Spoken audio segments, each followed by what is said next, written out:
Let's learn how to unsubscribe from Shopify and cancel Shopify subscription. So let's get started. Head over to this icon. Here you can see there are multiple stores. First you need to select the store which you want to close or deactivate. I am selecting this store, test DFDSFSD. After that click on manage account. Here click on security. Here you need to turn off authenticator and log out from all the devices that you are logged in.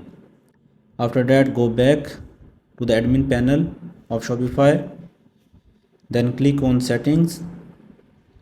Here you can see the plan, click on it. Here you can see the button deactivate store, click on it.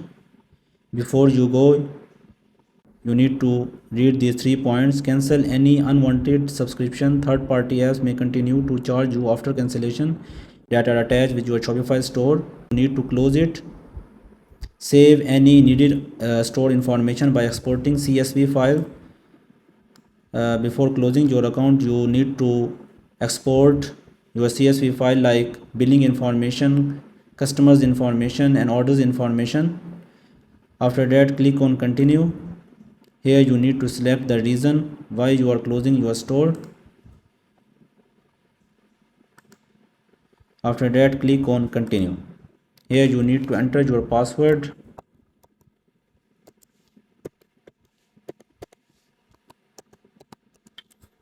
After entering your password, click on deactivate store.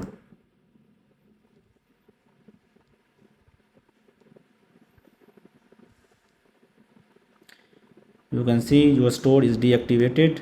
Your store information will be stored for 2 years. You can reactivate your store within 2 years time by selecting a plan that you want.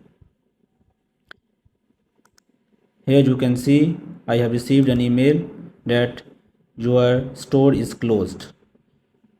So this is it for this video. If you found this video helpful, hit the like button. If you have any questions, you can ask me in the comment section below.